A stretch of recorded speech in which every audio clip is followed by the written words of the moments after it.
เพราะหนูเป็นคนคอยาวตั้งแต่เด็กหน้าแปลกตั้งแต่เด็กหนูจะชอบโดนเรียกจิ้งจกบ้างแบบ ไม้เสียบผีบ้างเสาไฟฟ้าบ้าง อ๋อคือเราผอมแล้วก็สูง หนู นี่แหละ ผ ค อ รับ มคือแบบเหมือนติดกระดูกอะพี่แบบผอมแห้งมากเลยค่ะ ก็ช่วงแรกก็ค่ะแบบว่ายากจังเลยอะเหมือนผู้ใหญ่เขาก็เตือนบอกว่าถ้ายังเป็นอย่างนี้อยู่นี่อยู่ยากมากเลยค่ะ ก็มีช่วงที่หนูก็ไม่มีงานเลยก็มีแบบช่วงที่เงียบหายไป จะ เล ไม่ ย ได้งานแบบเลยเหรอ เหมือนช่วงที่พี่เอเสียไปแล้วบทเรียนทุกสิ่งทุกอย่างที่หนูเจอนะตอนนั้นมันทำให้หนูกลายเป็นคนที่เข้มแข็งขึ้นมากเลยนะต่อไปเนี้ยเหนื่อยแค่ไหนอย่าบ่นเหนื่อยมีงานอย่าบ่นทำงานทุกวันใช่เพราะว่าหนูเคยถึงจุดที่เราไม่มีงานมาแล้วเราคิดถึงงานมากเพราะฉะนั้นถ้าตอนมีงานอย่ามาบ่นเหนื่อย แล้วจุดที่แบบหนูแบบอีทเลยนะหนูเห็นช่องหนูประตูอะหนูเห็นคนอยู่ข้างนอกอะว่าแบบกำลังอยู่อย่างเงี้ยหนูแบบอ้ายเลย เขาเป็นคนเลือกหนูแหละ สวัสดีครับผมอยู่กับปองนะครับกับรายการพอดแคสต์นะครับรายการที่เราจะพาไปล้วงลึกถึงความลับของแขกรับเชิญซึ่งวันนี้เป็น2สาวที่สวยมากๆและผมรู้จักเขามาตั้งแต่ก่อนที่จะเจอเขาวันนี้อีกนะครับผมวันนี้ขอต้อนรับน้องแจนแล้วก็น้องจริงๆครับ สวัสดีค่ะ สวัสดีครับสวัสดีครับ สวัสดีค่ะ รู้จักจริงๆเคยได้ยินชื่อมา จริ ก่ ง อน จริงจริงจริงจริงไหมคะ จริงๆจริงๆงั้นให้น้องๆแนะนำตัวก่อนละกัน ค่ะ โอเคครับ สวัสดีค่ะจริงๆยูค่ะ สวัสดีค่ะแจนค่ะ ครับทำไมต้องเป็นแจนเฮถามได้ไหม อืม คือวิธี ถามได้ แต่ว่าเนี่ยวันนี้ต้องสัมภาษณ์น้องแจนเฮกับน้องจริงๆเหรอแจนเฮ คือ เป็น อะไร ชื่อน้องจริงๆหรือเปล่าหรืออะไรอย่างเงี้ย ปกติชื่อแจนค่ะ แต่ว่าเหมือนตอนเด็กอะชอบศิลปินเกาหลี แล้วเขาจากวงซูเปอร์จูเนียร์ชื่อทงเฮแล้วเหมือนแบบเราก็อยากมีชื่อเขาอยู่ในชื่อเราก็เลยแบบ พี่ทงเฮ เติมตั้งแต่ตอนนั้นใช่ตั้งแต่ประมาณแบบม.1 อะไรเงี้ยแล้วให้เพื่อนเรียกอย่างนั้นมาตั้งแต่เด็กอะไรเงี้ยพอ อ๋อ เรา ก็เรียกเราแจนเฮแต่ม.1แล้ว ก็บังคับ บังคับ บังคับให้เรียก ไม่เราเข้าใจว่าเข้าวงการไง อ๋อ เข้าวงการ ไม่ เค ใช่ ยต้อง วงการ ต้องเปลี่ยนชื่อเข้าวงการหน่อยเฮ้ย ไม่ใช่ ทำเองแต่ม.1แล้ว ใช่ค่ะ อ่า ก็เลยใช้ชื่อนี้มาตลอดแล้วแบบพวกโซเชียลเน็ตเวิร์กอะไรเงี้ยก็จะใช้ชื่อนี้อย่างเดียว โอเคครับว่าจริง ๆ ก็ขออนุญาตถามเป็นชื่อตั้งแต่เกิดเลยป่ะครับ ค่ะก็จริงๆเป็นชื่อตั้งแต่เกิดค่ะเพราะว่าจริงๆมีพี่น้อง3คนค่ะ อ่า คนโตเป็นผู้หญิงหมดเลยนะคะคนโตชื่อจันจันหนูชื่อจริงๆน้องสาวชื่อจุนจูนส่วนยูก็เป็นนามสกุลค่ะ เฮ้ยเท่ว่ะเป็นลูกครึ่งเหรอคะ คุณพ่อบินมาเลยเหรอ คุณพ่อเป็นคนจีนค่ะ อ๋อก็เลย จีน100%เลยค่ะ นามสกุลยู ใช่ เฮ้ย ค่ะ เท่นะเท่นะโอเคครับรายการเราก็จะเป็นการคุยแบบสบายๆจะถามตั้งแต่แบบช่วงก่อนเข้าวงการจนเข้าวงการจนมาถึงวันนี้ของพวกเราทั้งสองคนอะไรอย่างเงี้ยเนาะเดี๋ยวจะเริ่มจากน้องแจนเฮก่อนละกันว่าก่อนที่จะเข้าวงการเนี่ยเราทำอะไรอยู่เรามีความฝันอยากจะเป็นอะไรก่อนที่จะมาเป็นนักแสดงวันเนี้ย โหตอนเด็กแบบคืออยากเป็นหลายอย่างมากค่ะถ้าตั้งแต่เด็กเลยนะอยากเป็นนักร้องใช่เพราะว่า ตั้งแต่เด็กแล้ว ตั้งแต่เด็กค่ะอยากเป็นนักร้องแล้วก็เหมือนแบบเพราะว่าเราชอบเกาหลีอะเราจะมีแบบไอดอลที่แบบเขาเป็นศิลปินเกาหลีอะไรอย่างเงี้ย ที่สุดในใจคือซุปเปอร์จูเนียร์เลยปะ ถ้าคนที่ทำให้เราอยากเป็นไอดอลเหมือนกัน ครับ คือวง Girl Generation ค่ะ ใช่ ตั้งแต่จีเลยเหรอ ตั้งแต่ Into the New World Into the คื New อตั้งแต่ World เลย พง ซิงเกิลแรกเลย ใช่ค่ะ อ่า คือแบบชอบมากแล้วก็เหมือนแบบก็มีการแบบไปออดิชั่นอะ ครั ไร บ ตามค่ายเพลงเกาหลีอะไรแบบเนี้ยค่ะ แต่ว่าพอมันถึงจุดหนึ่งที่แบบเฮ้ยเหมือนจะได้ ครับ แล้วทีนี้เราก็ถึงขั้นตอนที่ต้องคุยกับที่บ้านในตอนนั้นน่ะเหมือนแบบเขายังไม่ได้เห็นตัวอย่างว่าการไปแล้วมัน success เป็นยังไง ใช่ความ success ของการไปมันมีตรงไหนอะไรเงี้ยเขาก็เลยเหมือนไม่ค่อยเห็นด้วยแต่เขาไม่ได้ห้าม เราก็เลยรู้สึกว่าเราก็คิดตามเขาไงตามที่บ้านเลยว่าก็เนาะเขาก็คงเป็นห่วงเราด้วยแล้วถ้าไปแล้วไม่อะไรคือสุด เป็น ท้าย เรื่องใหญ่นะการที่ ใช่ เราต้องแบ่งหมายถึงว่าการที่เราต้องปล่อยลูกคนหนึ่งอ่ะผู้หญิง ใช่ ด้วยอ่ะแล้วไป ใช่ อยู่ต่างบ้านต่างเมืองมันเป็นการตัดสินใจที่ใหญ่ของครอบครัวเหมือนกันใช่ไหม ใช่ค่ะแล้วเขาก็เลยเป็นห่วงว่าแบบ เข้าใจ แล้วสมมติถ้าไม่ได้เดบิวต์ล่ะ อืม แล้วกลับมาแล้วจะทำอะไรยังเรียนหนังสือไม่จบเลยอะไรเงี้ยเขาก็จะแบบมีแบบความคิดของผู้ใหญ่อะไรเงี้ยเราก็รู้สึกว่าหรือว่าแบบก็ไม่ไปก็ได้ ยังก่อน ยังก่อนก็ได้อะไรเงี้ยแล้วพอเราตัดสินใจไม่ไป ก็เลยแบบถ้าไม่เป็นสิ่งที่เราฝันไว้แล้วเราจะเป็นอะไรอีกดี ก็เลยคิดงั้นเป็นนายกดีกว่า จริงปะเนี่ย จริงจริง คือความฝันเลยเหรอ คือถ้าแบบพูดแบบ เฮ้ยเท่นะ รวมๆเลยนะพี่คือหนูอะ อ่า แค่เป็นคนที่อยากมีชื่อที่แบบสมมุติถ้าหนูตายไปยังมีชื่อนี้อยู่อะ ทุกคนต้องจารึก ใช่ จำเราได้ ใช่แล้วก็เลยแบบ เฮ้ยเป็นนายกแล้วถ้าเป็นนายกต้องเป็นนายกผู้หญิงคนแรก ฮ้ย เพราะสมมติถ้าเปิดหนังสือสังคมอ่ะต้องมีชื่อหนูว่าแบบ ทุกคนต้องจำได้ ใช่ต้องเหมือนข้อสอบต้องมีถามนายกหญิงคนแรกของประเทศไทยคือใครอะไรอย่างเงี้ยคือนี่คือความฝันของหนูก็เลยแบบเฮ้ยเป็นนายกเพราะว่าตอนเด็กๆก็มีความสนใจเรื่องนี้เหมือนกันแบบว่ารู้สึกแบบทำไมเราไม่เรียนวิชานี้คือมีความตั้งคำถามเยอะอะไรอย่างเงี้ยก็เลยถ้าเราได้เป็นใครสักคนหนึ่งเราก็อยากจะต้องไปคนที่สามารถเปลี่ยนแปลงระบบอะไรได้อะไรอย่างงี้คือแบบมีความคิดอย่างนี้ตั้งแต่เป็นบุคคลสำคัญในประวัติศาสตร์ ใช่ใช่ แล้วเรียนปตรีล่ะพอเข้ามหาลัยเรียนอะไรอ่ะ ปรัชญาการเมืองเศรษฐศาสตร์ค่ะ เฮ้ย คือตั้งใจที่ คือ จะ มันแบบ เป็นเลย คือมันอินฟลูเอนซ์เราจนแบบว่า ใช่ จริงจังจนกระทั่งเรียนปรัชญา ใช่ การเมืองเลยเหรอ ใช่ค่ะ ก็คือ ตั้งใจมากแต่ว่าพอเรียนจริง ๆ แล้วมันยากเกินความสามารถเรามาก สิ่งที่เราคิดไว้มันแบบเฮ้ยมันไม่ได้ง่ายขนาดนั้นอะไรอย่างเงี้ยแต่ก็จบ ก็จบสิ่งนั้นมาค่ะ เห็นไหมมันยากแต่เราก็จบไง แต่เราช สุ อ ด บ ยอด เพราะว่าเราเรียนเราชอบแต่ว่าถ้าไปปฏิบัติจริง ๆ มันยากมากๆอะไรอย่างเงี้ยนะแล้วไปจับพัดจับผูได้ไงเข้าวงการอ่ะ ก็เหมือนตอนแรกโดนเรียกไปแคสโฆษณาก่อนค่ะ ครับ หนูก็จะเป็นฝั่งโฆษณาก่อนอะไรเงี้ยแล้วก็ได้มีโอกาสโฆษณากับพี่ทยอนวง Girl Generation เฮ้ยอะไรปะ ใช่นี่อันนี้ โอ้ คื my อแบบ god นี่คือ your dream เลยนี่ ใช่คือแบบหนูแบบเฮ้ยคือชีวิตมาถึงจุดนี้ได้ไง ม่น่าเชื่อเนาะ จริง จากไอดอลที่เราแบบ ชื่น ทำให้เรา ชอบ ชื่นชอบเคป๊อปแล้วทำให้เรา ใช่ อยากเดบิวต์อยากไปแบบเป็นศิลปินอ่ะ ใช่ แล้ววันหนึ่งก็ไปถ่ายโฆษณาด้วยกัน ใช่ เฮ้ยนี่เพิ่งรู้เฮ้ยเท่ว่ะชีวิตมันเท่เนาะจริง หนูดีใจมากคือแบบมันเหมือนแบบโกอย่างหนึ่งในชีวิตเรามันแบบมันรู้อ่ะ มันสักเซสแล้วว่ะ เหมือนความฝันด้วยเนาะแบบว่าฝันที่เป็นจริงอะไรแบบ พี่ไท นี้ ยอนอ่ะ ใช่ ใครจะไปคิดเนาะ ใช่ค่ะนั่นแหละแต่ว่าก็ต้องขอบคุณพี่ไทยอนที่ทำให้เรามีชื่อเสียงในโลกอินเทอร์ ณ เน็ต ตอนนั้น มากขึ้นอะไรอย่างเงี้ย ครับ ใช่ค่ะเราก็เลยเหมือนแบบทาง GMTV ก็เหมือนแบบได้เห็นหรืออะไรเงี้ยเขาก็เหมือนแบบตอนนั้นเขาอยากได้นักแสดงผู้หญิงพอดีเพราะว่าตอนนั้นในค่ายยังไม่ค่อยมีผู้หญิง ครับ ก็หลังจากนั้นก็ได้ทางค่ายได้ติดต่อเข้ามา เฮ้ยสุดยอดสุดยอดสุดยอดสุดยอด ขอบคุณ นะฮะ พี่ไทยอนด้วยค่ะ แล้วจริงๆอ่ะตอนเด็กๆแบบอยากเป็นอะไรอยากทำอะไรก่อนเข้ามาสู่วงการ เต้นค่ะ เต้นอยากเป็นนักเต้น ใช่ค่ะคุณแม่เล่าให้ฟังเลยตั้งแต่หนูเด็กๆค่ะหนูบอกว่าม้าหนูอยากเรียนเต้นตั้งแต่เด็กเลย แล้วก็แม่เล่าให้หนูฟังอันนี้หนูจำไม่ได้ค่ะแม่เล่าให้หนูฟังว่าเหมือนหนูอะเดินเข้าไปในโรงเรียนอันไหนสักอย่างหนึงนี่แหละค่ะแล้วก็ไปหยิบใบสมัครมาแล้วก็เอาให้แม่ตั้งแต่เด็กเลยค่ะ dance school เลยอย่างนี้เหรอ ใช่ค่ะเหมือนเป็นแบบอยู่ในห้างซีคอนสแควร์ค่ะตอนนั้นแล้วก็เดินไปก็หยิบให้แม่แล้วเหมือนแม่บอกว่าโอเคอันนี้อยากเรียนจริงๆแหละอะไรอย่างเงี้ยแม่ก็เลยจับหนูเต้นตั้งแต่เด็กค่ะ เต้นแบบเต้นยังไงเต้นทั่วไป cover ตอน dance เด็กๆก็เป็นเต้นทั่วไปก็มีหมดค่ะเป็นแบบ ทั่วไป แม่ก็จับไปเรียนบัลเล่ต์ก็ไม่ชอบ เรียนสตรีทแจ๊สเรียนแจ๊สค่ะหนูก็ไม่ชอบสุดท้ายก็ได้ไปเรียนที่เป็นเหมือนเคป๊อปไปเรียนเป็นสตรีทแจ๊สฮิปฮอปเป็นเหมือนเรียนเต้นทั่วไปก็มีลูกทุ่งมีรำมีอะไรอย่างเงี้ยหมดเลย ชอบเลย ใช่ค่ะชอบตั้งแต่เด็ก ก็คือเป็นอยากเป็นนักเต้นตั้งแต่เด็กแล้วก็เรียนมาตั้งแต่เด็ก แล้วก็เรียนมาตั้งแต่เด็กค่ะแล้วก็ประถมหนูก็น่าจะตั้งแต่ช่วงประถมป.5 ป.6 จนถึงมัธยมอย่างเงี้ยค่ะเรียนเสร็จแล้วก็ย้ายไปโรงเรียนเต้นเรียนหนังสือเสร็จก็ไปเรียนเต้นเรียนหนังสือเสร็จก็ไปเรียนเต้นอย่างเงี้ยค่ะ เฮ้ย ทุกวันก็ แล้วไปได้นางแบบได้ยังไง ใช่ตอนเด็กหนูแข่งเต้นเป็นเกิร์ลกรุ๊ปเลย ครับ หนูก็จะมีกรุ๊ปของหนูแข่งเต้นจนแบบว่าแข่งเต้นชนะได้ที่1ใช่ไหมคะก็เลยได้เป็นเด็กทุนของเรียนซูเปอร์สตาร์แคนามีที่ทองหล่อค่ะ เฮ้ย ใช่หนูก็เลยจริงๆหนูก็เป็นเด็กกิจกรรมตั้งแต่ตอนนั้นเลย อ่า ก็คือเลิกเรียนไปเรียนเต้นเลิกเรียนไปเรียนเต้นอย่างเงี้ยค่ะแล้วก็ ครับ พอเราได้เป็นเด็กทุนหนูก็มีโอกาสได้เรียนเยอะมากก็มีไปเรียนพัฒนาบุคลิกภาพมีไปเรียนเดินแบบอะไรอย่างเงี้ยค่ะในโรงเรียนก็มีหมดเลยก็ได้ไปลองเรียนตีกลองลองร้องเพลงอะไรอย่างเงี้ยค่ะลองหมด ทำทุกอย่าง ทำทุกอย่างเพราะหนูเป็นเด็กที่ชอบกิจกรรมตั้งแต่เด็ก ครับ เพราะเหมือนคุณแม่หนูก็สนับสนุน อ่าฮะ เสร็จแล้วพอหนูอายุ15ครูที่สอนเดินแบบอะค่ะก็บอกว่าม้าจริงๆมันน่าแปลกนะ ทรงมันดี เพราะหนูเป็นคนคอยาวตั้งแต่เด็กหน้าแปลกตั้งแต่เด็กหนูจะชอบโดนเรียกจิ้งจกบ้างแบบ ไม้เสียบผีบ้างเสาไฟฟ้าบ้าง อ๋อ อะไร คือเราผอมแล้วก็สูง หนู เนี่ยเหรอ ผอ ครั ม บ คือแบบเหมือน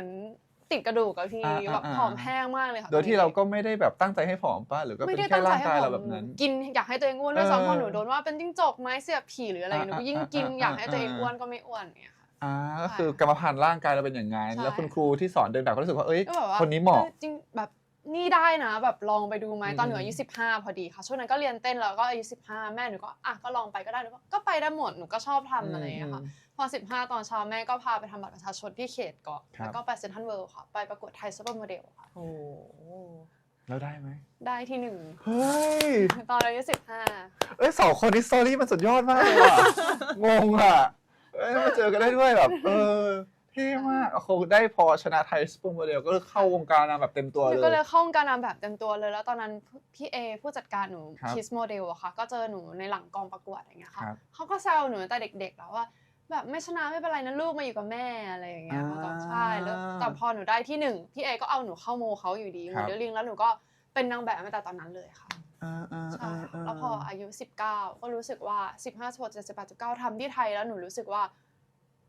มัน ตัน อยากไปได้กว่านี้ พี่เห็นหนูที่เกาหลีด้วย ใช่ค่ะหนู ไหม รู้สึกว่าทำยังไงดีหนูอยากไปได้มากกว่านี้แบบอยากลองทำอะไรใหม่ๆหนูบอกว่าอยากไปทำงานเกาหลีมากเลยอยากไปทำงานเกาหลีทำยังไงได้บ้างแบบหนูก็สนิทกับพี่ก้องไฮป์ซาลอนนะคะ ครับ พี่ก้องเขาเป็นคนที่มีคอนเนคชั่นเยอะอยู่แล้วใช่ไหม อ่า คะ อ่า พี่ก้องก็บอกพี่ก้องหนูอยากไปทำงานเกาหลี พี่ก้องก็ช่วยเรื่องนี้ ตั้งแต่หนูเด็กๆเลยอย่างเงี้ย ครั ค่ะ บ พี่ก้องก็เดี๋ยวไปคุยให้ เออ พี่ก้องก็เหมือนว่าไปคุยกับโม SM ให้หนูที่นั่น ครับ นะคะไปคุยเสร็จแล้วเขาก็สนใจให้หนูแบบไปเจอตัวเขาอีกรอบนึง อืม พอหนูไปเจอตัวเขาอีกรอบนึงเขาก็โอเคพร้อมมาได้เมื่อไหร่มาเซ็นได้เลยมาทำงานที่นี่ เฮ้ย ที่นั่นเลยนะคะก็เลยไปทำงานเกาหลีเลยค่ะตั้งแต่19 ถึงว่าได้เห็นแบบเห็นชื่อจริง ๆ อยู่แบบว่าเป็นนางแบบไทยเพียงแบบไม่กี่คนแล้วตอนนั้นนะ ถ้าเป็นนายแบบ ที่อยู่ตรง ก็ นั้น จะเป็นพี่ไอซ์สึกก่อน ใช่ ไอ หนู ซ์สึก ตัวนาง เป็น แบ ค บ นแรกใช่หนูก็เป็นนางแบบใช่ค่ะ แล้วจากนักเต้นคนหนึ่ง กลายเป็นนางแบบ พอหนูอายุ15 แล้ว ห นาง นู แบบ มาเป็นนางแบบหนูก็หยุดเรียนเต้นไปเลยค่ะก็ อ่า ทำอาชีพโมเดลอย่างเดียว แล้วจากนางแบบอ่ะมาอยู่ นักแส ว ด ง ง การการแสดงได้ยังไงอะคะ ตอนนั้นอายุ20กว่าๆค่ะมีผู้กำกับคนไทยติดต่อมาให้มาเล่นหนังแอปวอลค่ะ ติดต่อไปเลย ใช่ค่ะก็หนูก็เลยกลับมาแคสก็คนไทยหนูที่ดูหนูอยู่ตอนนั้นก็เป็นพี่เอหนูก็เลยกลับมาแคสแล้วก็มีโอกาสได้เล่นหนังเรื่องนี้แอปวอลค่ะ ครับ แล้วหนูก็เลยรู้สึกว่าก็ชอบการแสดงก็เลยกลับมาเล่นด้วยอย่างเงี้ยค่ะแล้วก็จับพัดจับผูก็ได้มาอยู่ GMMTV ค่ะใช่ หมายถึงว่า GMMTV ติดต่อเราไป หรือว่าเราส่งเรื่องเข้ามาแคสอะไรยังไง เร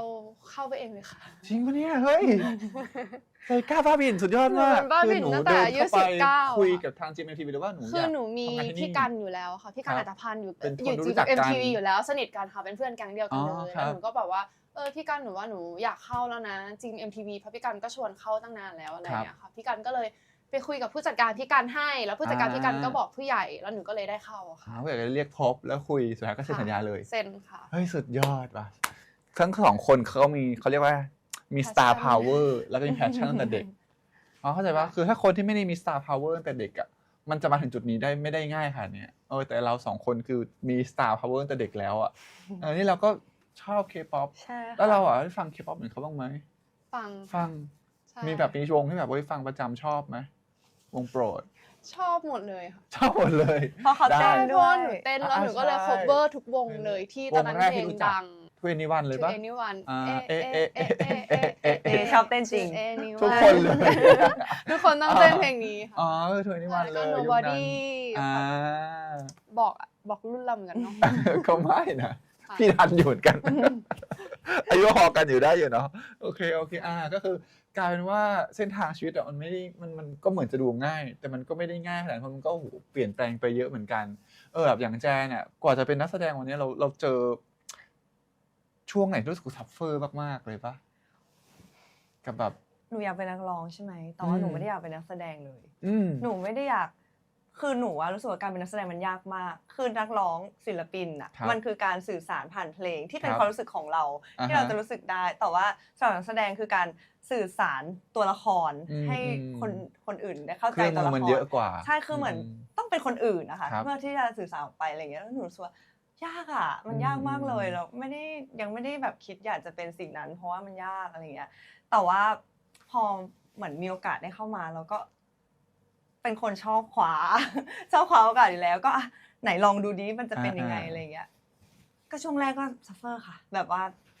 ยากจังเลยอ่ะ มาถึงช่วงแรกของการที่ ข มา อง รับ การ งานแสด เข้าง มาทางใน GMMTV อืม นั่นแหละแบบช่วงแรกเลย เพราะว่า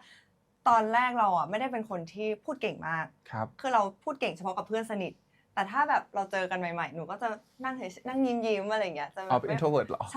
่เป็นคนแบบว่าไม่ค่อยกล้าชวนคุยมากกว่าค่ะ โอเค แบบคือ โอเค กลัวว่าแบบไม่รู้จะคุยอะไรหรือว่า ถ้าคุยไปแล้วเขาจะอยากคุยกับเราปะเนี่ยอะไรอย่างเงี้ยจะคิดเยอะค่ะ ก็เลยแบบพอเข้ามาก็เหมือนผู้ใหญ่อะเขาก็เตือนบอกว่า ถ้ายังเป็นอย่างนี้อยู่นี่อยู่ยากมากเลยนะในวงการอะไรเงี้ยหนูก็แบบ อุ้ย เพราะมันต้องคอนเนคกับคนเนาะ ใช่คือแต่ตอนนั้นมันเด็กอะพี่มัน เข้า ก็ ใจ แบบหรอมันยากขนาดนั้นเลยหรอมันทำไมเราไม่ใช่แค่ทำงานแล้วกลับได้เลยล่ะอะไรอย่าง แล้ว เงี้ย น้องตอนนั้นตอนที่น้องแจนมาอยู่กับ GMMTV ตอนนั้นเท่าไหร่นะ ตอนนั้นประมาณ21ค่ะ อ๋อ ใช่ประมาณ21อะไรประมาณแถวๆนี้อะไรเงี้ยก็แล้วก็แบบหนูอ่านหนังสือเป็น10เล่มอะเพื่อที่จะเปลี่ยนนิสัยตัวเองอะเพราะว่าแบบตอนแรกเราไม่รู้จริงๆว่าแบบเราจะต้องคุยอะไรเราจะต้องแบบเป็นแบบไหนในกับคนอื่นอะไรอย่าง แล้ว เงี้ย ผลงานเรื่องแรกของเราคืออะไรครับ โซตัสค่ะ อ๋อเล่นสตาร์ทเรื่องแรกเลย ใช่ เหรอ เรื่องแรกคือ โอ้แล้วเป็นเรื่องตำนานของ GMMTV เลยนะ ใช่ก็เรื่องเสาตึก เขาบอกเป็นแบบเป็นรุ่นสร้าง ใช่ใช่ อ๋อเราเล่นที่โซตัสเลย ใช่ค่ะ แล้วตอนนั้นเขามีใครมาช่วยเทรนแบบโคชชิ่งการแสดงอะไรอย่างเงี้ย ก็มีค่ะคือจริงๆก็มี ก็ได้เรียนอยู่บ้าง คลสการแสดงอะไรเงี้ยแต่ว่ามันก็ในห้องกับหน้าเซตมันก็แบบ ของจริงมันไม่เหมือนกัน คนละเรื่องกันอะไรเงี้ยแต่ว่าก็พยายามอยู่แล้วคือเป็นคนที่ถ้าต้องทำอะไรแล้วจะทำให้เต็มที่ที่สุดอะไรเงี้ยคือเราก็คือตอนแรกก็ทำแล้วก็แบบมันก็มีความสนุกนะพี่แต่ว่าพอดูผลงานแล้วอุ๊ย เราทำได้ดีกว่านี้หรือเปล่า มันต้องดีกว่านี้ป่ะแต่ในขณะที่เราทำอ่ะเรารู้สึกว่าเราทำเต็มที่แล้วนะ เฮ้ยแต่พี่ชอบความรู้สึกนะเหมือนในความรู้สึกที่เรารู้สึกว่าเราสามารถทำให้ดีกว่านี้นั่นหมายความว่าเราเป็นคนที่น้ำไม่เต็มแก้วไงเรารู้ว่าเราไปได้มากกว่านี้อีกแล้วเราไม่ได้แบบเป็นคนที่มีอีโก้การที่เรารู้สึกว่าเราดูแล้วรู้สึกว่าเราเล่นดีจังเลยอันนี้อันตรายแล้วแต่ถ้าเราเล่นเราเห็นตัวเองรู้สึกว่าเราน่าจะทำได้ดีกว่านี้น่าแสดงว่าเรารู้ว่าตัวเองสามารถปรับตัวเองได้อีกซึ่งเป็น mindset ที่โอเคแล้วจริงๆสำหรับพี่นะขอบคุณค่ะจริงๆก็พยายามมาเรื่อยๆแหละแบบพออย่างที่เราเห็นว่าอุ้ยอันนี้น่าจะยังอาจจะยังก็เลยแบบคือหนูก็จะเรียนเยอะเหมือนกันใช่ค่ะก็แบบมีการขอไปเรียนเพิ่มแบบเยอะมากๆเลยอะไรเงี้ยเราก็ไปเรียนเสริมเองของเราเองต่างหากอีกใช่ค่ะคือขอทางค่ายเลยค่ะบอกว่าขอมีคลาสได้ไหมอะไรเขาทางค่ายก็จัดให้แบบมีคลาสเขาก็ดีนะเขาต้องมีคลาสให้ตลอดใช่เขาก็พยายามให้เด็กทุกคนได้เรียนได้ผ่านการเรียนอะไรเงี้ยค่ะเพราะว่าเพื่อที่จะสร้างผลงานได้ดีอย่างเงี้ยใช่ก็เป็นเรื่องนี้แหละในตอนแรกที่แบบรู้สึกแบบเฮ้ยยังไงดีอะไรเงี้ยแบบว่าเพราะเรื่องแบบคนด้วยที่เราแบบมันกลัวไม่เป็นตัวเองมากเพราะว่าหนูอะเป็นคนกลัวการไม่เป็นตัวเองเลยแบบกลัวแบบทำไมเราต้องแบบคือสมมตินะหนูไม่ได้อยากพูดแต่ทำไมเราต้องไปพูดล่ะอย่างเงี้ยมันดูฝืนใช่มันดูฝืนหนูก็เลยอ่านหนังสือแล้วก็คือหนูรู้สึกว่าสิ่งที่ผู้ใหญ่พูดอ่ะมันเป็นสิ่งที่ดีสิ่งที่ถูกต้องแล้วหนูก็เลยรู้สึกว่าโอเคเราอยากเป็นคนแบบนั้นให้ได้หนูก็เลยต้องเริ่มแบบใช่พุชตัวเองแล้วก็เปลี่ยนนิสัยข้างในตัวเองให้เป็นคนแบบนั้นจริงๆอะไรอย่างเงี้ยค่ะตอนนี้ก็คุยไม่หยุดเลยเป็นคนคุยเก่งไปเยอะเกินไปเหมือนเปิดก๊อกแล้วก็เปิดเลยคือปกติคุยกับเพื่อนหนูก็จะคุยอย่างเงี้ยคุยเยอะๆแต่ถ้าเป็นคนที่ไม่รู้จักหนูจะไม่กล้าเลยแต่ตอนนี้แบบคุยได้กับทุกคนเลยโอเคครับแล้วจริงๆอ่ะช่วงไหนสุดซัฟเฟอร์มากช่วงนั้นครับช่วงผู้จัดการเสียค่ะอายุ25ค่ะเพราะว่าหนูอยู่กับพี่เอมาตั้งแต่15แล้วเขาก็เป็นเหมือนแม่หนูอีกคนนึงเลยเขาไม่ได้แค่ให้หนูมีงานทำนะเขาคือสอนหนูใช้ชีวิตทุกอย่างอะไรค่ะใช่แบบว่าที่หนูเป็นเด็กที่หนูคิดว่าหนูเป็นเด็กที่ทำงานแบบว่ามีวินัยก็เพราะพี่เออย่างเงี้ยค่ะหนูเป็นเด็กที่แบบว่ายิ้มง่ายเคารพผู้ใหญ่ก็เป็นเพราะพี่เออะไรเงี้ยตอนที่อยู่เกาหลีพี่เอก็ดูแลอย่างเงี้ยตอนที่อยู่ที่เกาหลีสัญญาหนูก็จะเกาหลีก็อีกที่นึงที่ไทยก็จะเป็นอีกที่นึงคือสัญญาแยกกันหนูก็ทำงาน2ที่เหมือนผู้ใหญ่คนนึงที่อยู่ในวงการพร้อมเราเลยใช่ตั้งแต่ตอนเดินแบบรับหนูไปเรียนตั้งแต่15เพราะว่าพี่เอก็สนิทกับคุณพ่อคุณแม่หนูหมดเลยเวลาหนูดื้อซนอย่างเงี้ยแม่หนูไม่รู้ทำไงจริงๆแล้วก็โทรหาพี่เออะไรอย่างเงี้ยค่ะเป็นช่วงที่ลำบากเพราะว่าเหมือนเราเสียคนที่เราสึกว่าเป็นเสาหลักคนหนึ่งของเราในวงการหนูก็แบบว่าลอสไปเยอะมากเลยช่วงนั้นก็ร้องไห้แบบว่าทุกวันเลยค่ะเพราะว่าแล้วหนูก็ไม่รู้ว่าหนูจะเอายังไงกับชีวิตต่อดีเพราะว่าเหมือนแบบพี่เอก็ไม่อยู่แล้วอะไรอย่างเงี้ยค่ะหนูก็แบบปกติเขาจะเหมือนแบบเป็นคนคอยบอกว่าจริงๆอยากทำอะไรอย่างนี้ไหมมีงานนี้ลองไปเวนี้ไหมลองทำแบบนี้ไหมอย่างเงี้ยค่ะแล้วเหมือนพอเราแบบไม่มีพี่เอแล้วหนูก็เหมือนสูญเสียไปช่วงนึงอย่างเงี้ยค่ะก็กลายเป็นช่วงที่หนูจมด้วยนะหมายถึงกี่ปีช่วงนั้นที่แบบที่ lost ไปก็เกือบปีเลย หนูว่าเกือบเป็นปี2 ปีได้เลยค่ะเพราะว่าพอพี่เอไม่อยู่แล้วหนูก็เหมือนขามันหายไปข้างนึงอะค่ะหนูก็เลยต้องตัดสินใจทุกอย่างด้วยตัวเองพอเราลองทางใหม่ที่หนูกล้าเหมือนตอนเด็กเหมือนตอนอายุ19แล้วลองทางใหม่แต่เหมือนเรายังเด็กอยู่ค่ะเรายังไม่ได้คิดถี่ถ้วนขนาดนั้นแล้วก็มีการไปลองทางที่มันอาจจะไม่ได้เวิร์กกับเราบ้างทางที่แบบเราไม่ได้ประสบความสำเร็จบ้างอะไรเงี้ยก็มีช่วงที่หนูก็ไม่มีงานเลยก็มีแบบช่วงที่เงียบหายเลยไม่ได้งานแบบเลยเหรอคือมีแต่ว่าน้อยมากค่ะหนูก็ลองกลับไปเกาหลีด้วยค่ะอีกรอบนึงก็ไม่มีงานเลยอะไรเงี้ยค่ะ มันบวกกับความแบบทุกอย่างอะไรอย่างเงี้ยแล้วก็คิดถึงเขาอะไรอย่างเงี้ยก็จะเป็นช่วงที่หนูแบบว่า มัน lost ช่วง ที่ ที่ สุ เรา ด lost ด้วย ใช่ เนาะไม่แล้วกลับมาได้ยังไงอะเวลาเหรอหรือเพราะอะไร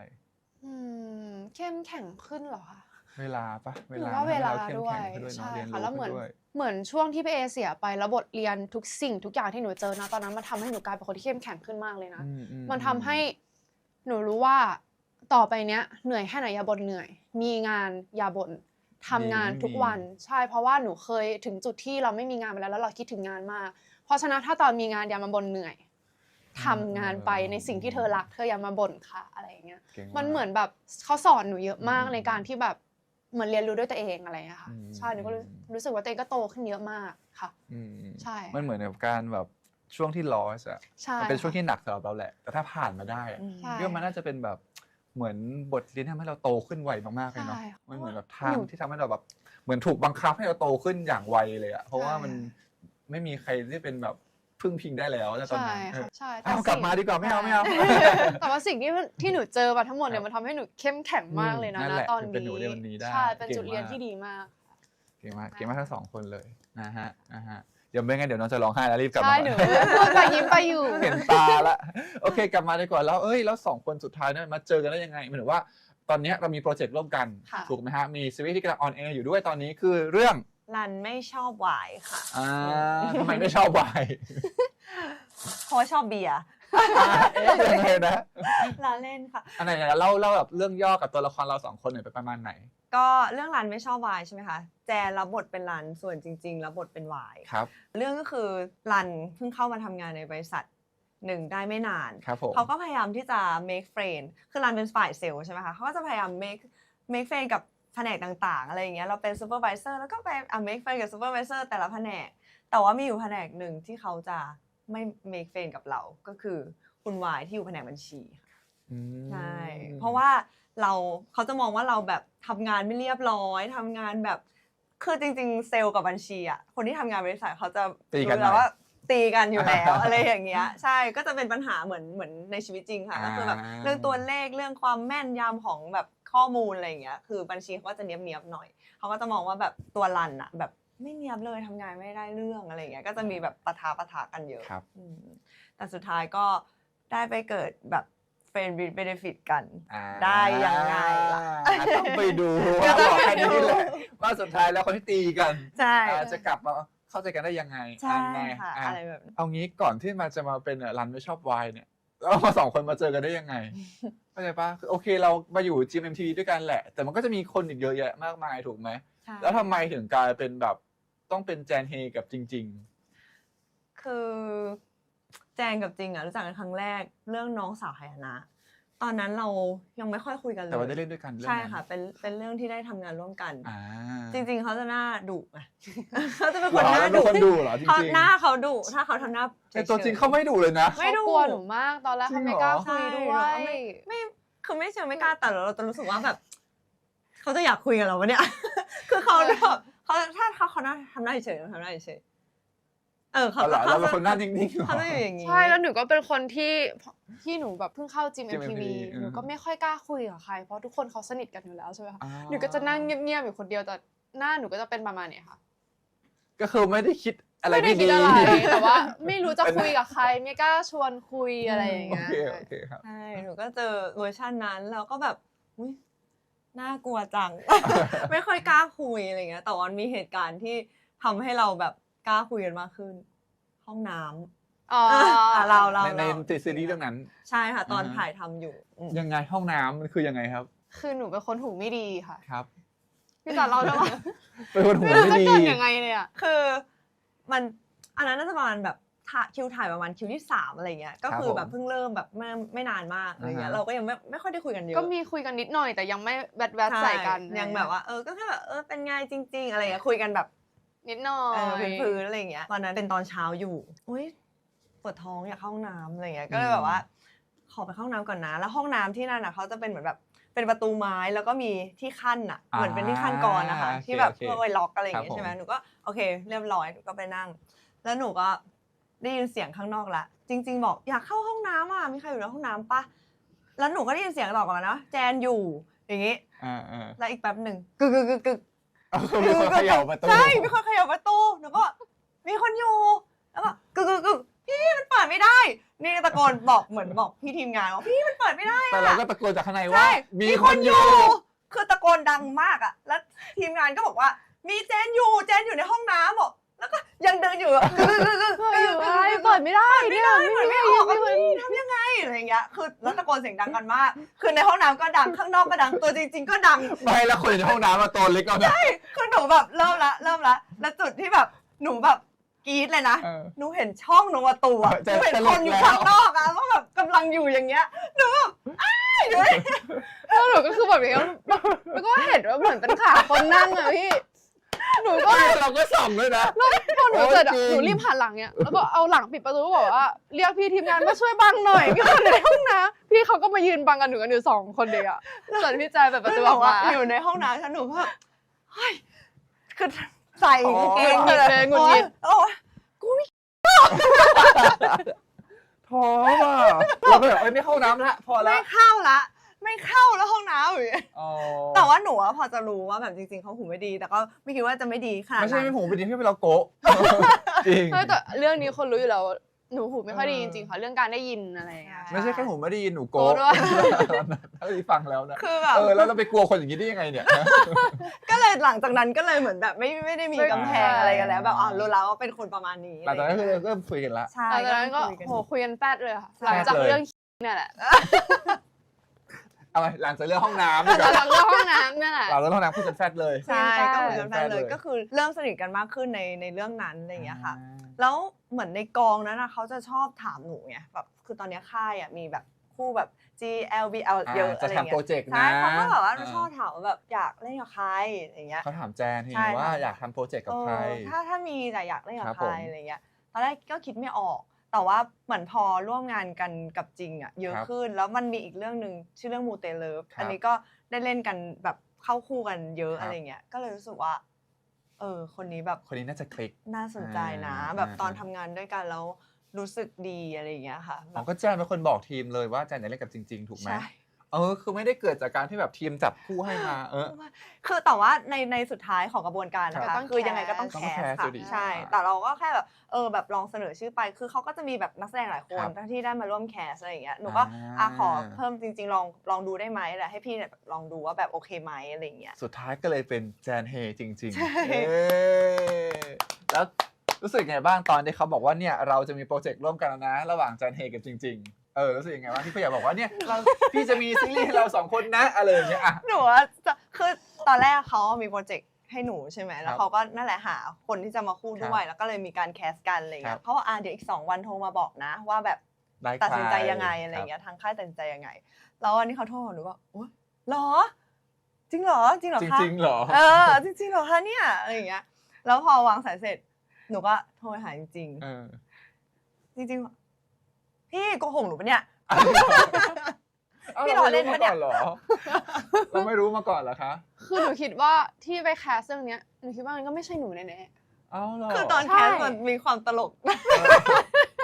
นั่นคือตอนแคสเราได้เจอพี่แจนเฮไหมตอนแคส ๆเจอค่ะก็แคสด้วยกัน ได้แคสกับทุกคนค่ะ อ๋อแคสตอน แล้ว แค แบ ส บ คือเข้าคู่กันเลย ใช่ ใช่ ค่ะ แล้วมันตอนแคสมันก็มีซีนอะไรที่หนูก็ไปโกะใส่ไป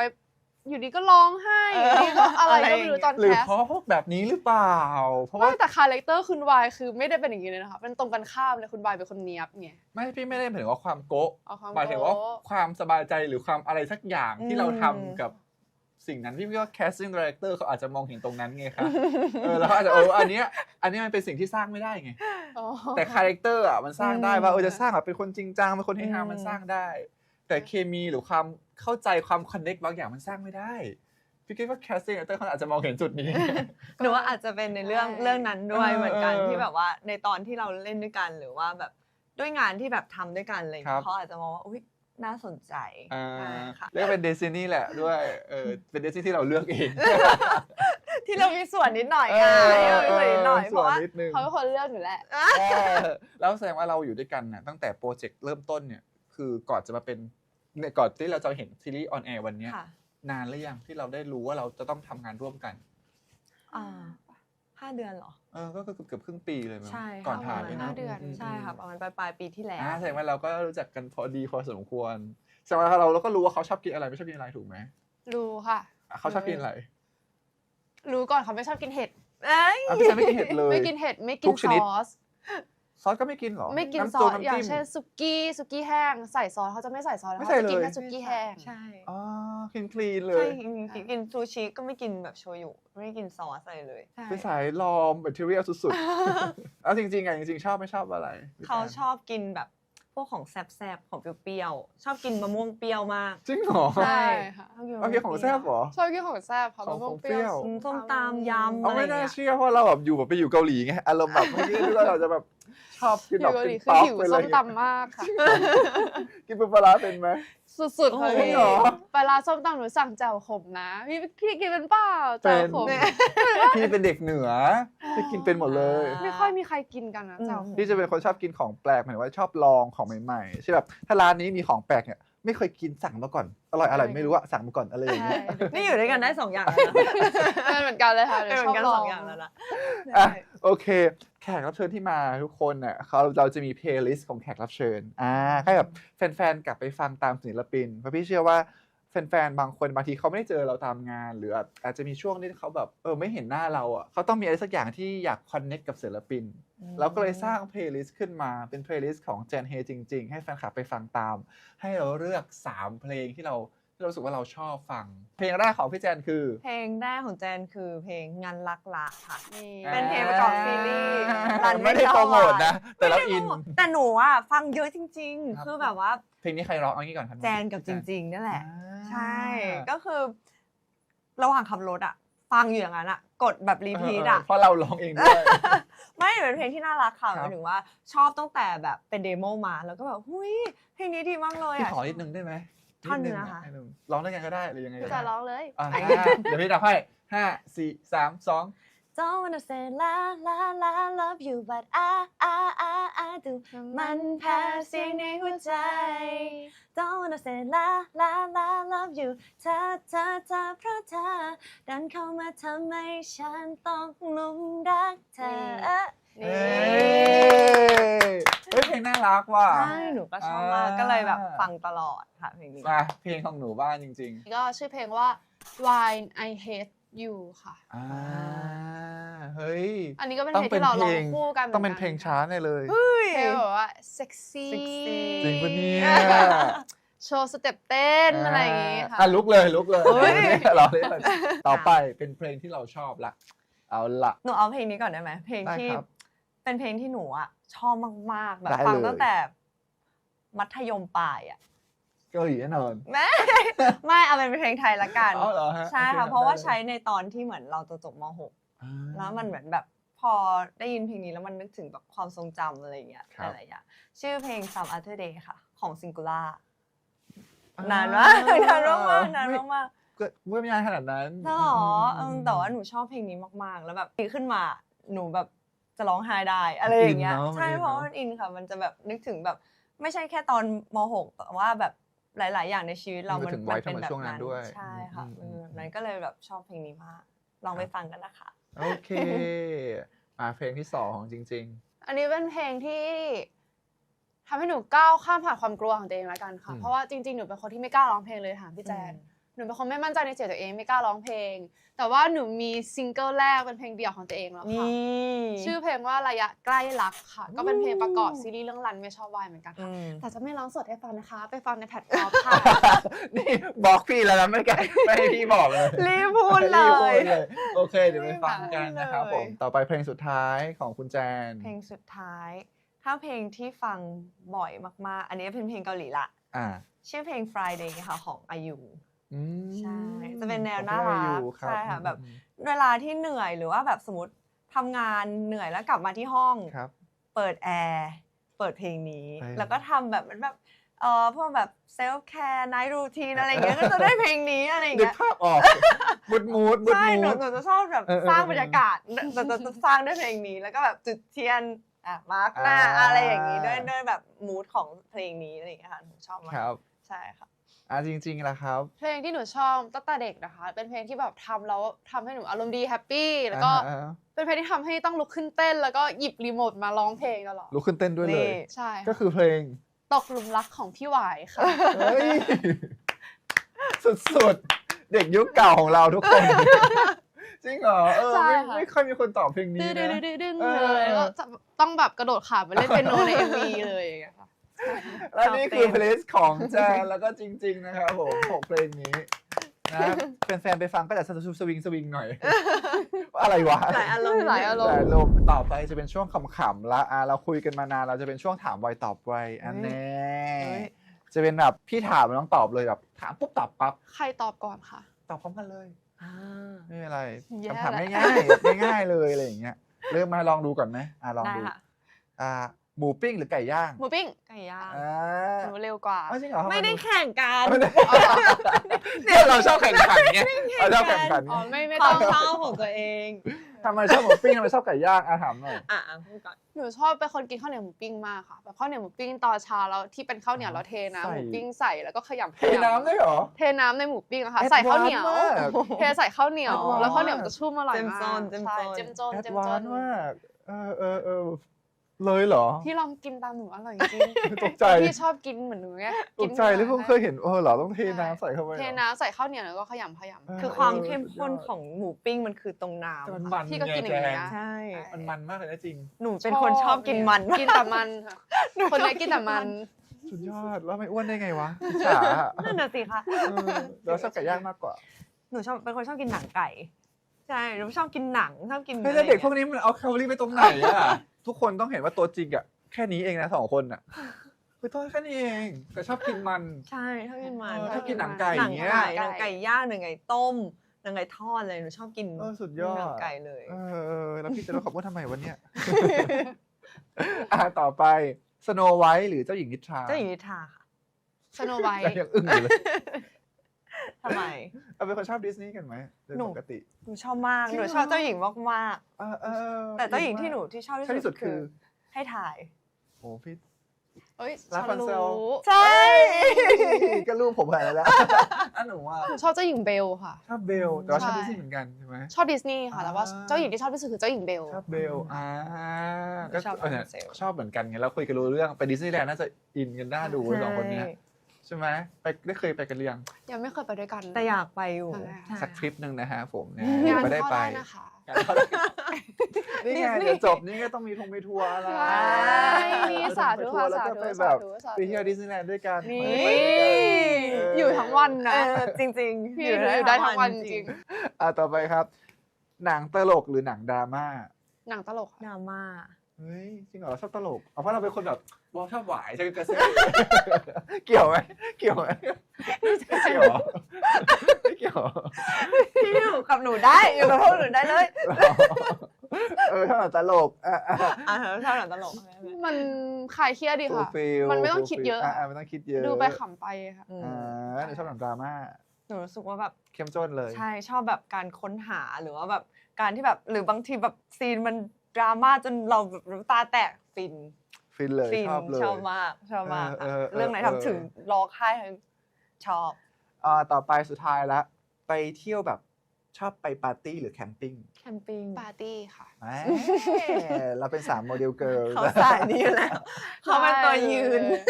เป็นตัวแบบเป็นตัวยืนหนึ่งเก็บศพเพื่อนค่ะ โอเคครับผม ต่อไปจะเป็น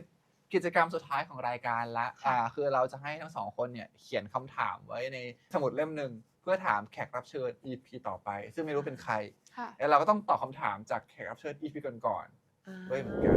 โอเคนะฮะเราได้คำถามของทั้ง2 คนแล้ว มาดูกันว่าเราจะเก็บไปถามใครแต่เราต้องตอบคำถามของนักแสดงซีรีส์วายเหมือนกันจะเป็นฝั่ง BL น้องโอมน้องเฟิร์สถามไว้ให้เลือกว่าจะใครตอบใครโอมกับเฟิร์สให้เลือกก่อน ก็เฟิร์สสิค่ะ เฟิร์ส คน เป็น แร หนึ่ง ก งั้นจริงๆตอบคำถามของน้องเฟิร์สเขาบอกว่าน้องเฟิร์สถามว่า อ่านไม่อ ถา อ ม ก อะไรเนี่ย หนูอยากรู้เลยอ่ะ ถ้าพี่แค่อ่านแล้วยังแบบเนี้ยพี่คิดว่าหนูจะตอบได้ปะ พี่ยังไม่เข้าใจเลยว่าที่ถามว่าอะไร ไหน นะ ลองเลย ถามว่าถ้าหัวหน้าสั่งงานวันนี้ เมื่อวานเราทำงานให้เสร็จได้ไหม ถ้าหัวหน้าสั่งงานให้เสร็จวันนี้ ถ้าหัวหน้าสั่งงานวันเนี้ย สั่งงานวัน เมื่อ นี้ วานเราจะทำงานให้เสร็จได้ไหม ไม่ได้เพราะเขาสั่งวันนี้เมื่อวานยังไม่ได้สั่ง เออ เหมือนแบ ค่ บ นี้ ถามเกมโชว์เนาะ เออ ถามแบบ ไม่ เก ได้ มโชว์ อะ ได้คะแนนอะ ถามคุณถามทำไม ถามอะไร ต่อไปน้องโอมถามพี่แจนว่าทำไมผมต้องรับคุณเข้าทำงานครับ เนี่ย เพราะพี่สวย เพราะพี่มีความสามารถ เออ เพราะพี่ครบเครื่อง เพราะพี่ครบรถเพอร์เฟกต์ เอ นี่ อ ที่สำคัญพี่ตลก เออ ขำทั้งวันน้อง อายุเท่าไหร่ไม่รู้ เรียกเขาน้อง โอเคครับขอบคุณมากครับวันนี้ต้องขอบคุณทั้ง ค่ะ แจนเฮแล้วก็จริง ๆ อยู่ด้วยที่โอ้โหสละเวลามาหาพวกเราสองคนรู้ว่าช่วงนี้น่าจะงานยุ่งแหละเพราะซีรีส์กำลังออนอยู่นะแต่ว่ายังสละเวลามาคุยกัน แล้วคิดว่าแฟนๆน่าจะได้เห็นอีกมุมหนึ่งของแบบคนจริงจังอย่างของน้องแจนหรือคนโกโก้น้องจริงๆอะไรอย่างเงี้ยเนาะแล้วก็น่าจะมีอินสปิเรชันอะไรบางอย่างหรือเปล่า น่าจะได้บ้างแหละนะฮะแล้วก็อยากให้ทั้งสองคนนะฝากผลงานแล้วก็ฝากช่องทางการติดตามทั้งสองคนด้วยครับผม ขอฝากซีรีส์เรื่องนั้นไม่ชอบวายนะคะ Enemies with Benefits นะคะก็ออนแอร์ทุกวันอาทิตย์ค่ะ เวลา 20:30 ทาง GMM25 ค่ะ ค่ะหรือว่าดูย้อนหลังนะคะ ได้ที่แอปวันดีที่นี่ที่เดียวค่ะเวลา 3:30 ค่ะ ค่ะ ส่วนงานอื่นๆนะคะของแจงกับจิงก็ติดตามได้นะคะทางแอป Official ของ GMMTV เนาะแล้วก็ทาง Instagram ของเรานะคะแจนเฮกับจริงๆ U36 ค่ะ โอเค ก็อวยพรให้ทั้งสองคนแบบประสบความสำเร็จนะฮะ แล้วก็อาจจะได้ดูซีรีส์คู่กันแบบนี้อีกหลายๆเรื่องนะฮะ ขอบคุณมาก ขอบคุณมากๆค ค่ะ รับ สาธุ ขอบคุณ ค่ะ มากๆเลยค่ะ ขอบคุณครับแจนเราเป็นนักเต้นนี่ทำไมไม่ให้แบบทำไมไม่เต้นประกอบเพลงไปด้วยเลย แต่ เต้ มี น นะ นะ มีท่าเต้นนะ เราต้องออกแดนซ์เพอร์ฟอร์แมนซ์ให้คนเห็น แต่มีคนขอเยอะอยู่นะ เออ ว่าแบบว่าน่าจะมีแต่ว่ามีแบ ถ้า บ ใคร ชาเลนจ์ใน TikTok อยากได้นะไว้คอมเมนต์ ค่ะ นะครับว่าแจนเฮแล้วก็จริง อ่า ๆ ขอแดนซ์ซูเปอร์แมนเพลงนี้หน่อยได้ไหมคะ อะไรอย่างเงี้ยเผื่อว่าเห็นแล้วเขาก็จะแบบปล่อยออกมาให้เราได้ดู หนูเป็นเด็กที่ชอบฟังเพลงกามิกาเซ่มากค่ะ หนูเป็นเด็กแบบเพลงกามิกาเซ่แบบว่าเพลงช้าเพลงเศร้าแต่คุณก็เต้นได้ หนูจะเป็น เพล ค ง น ช้า ชอบ เพลงเศร้าแบบของหวาย ใช่ ที่ต้องมีลูกคอและเอื้อนหน่อย เต้นได้แบบเพลงเศร้าก็แบบ เมน ขนมจงขนมจีน ท่ ว่าไป อะไรอย่างเงี้ยใช่ค่ะ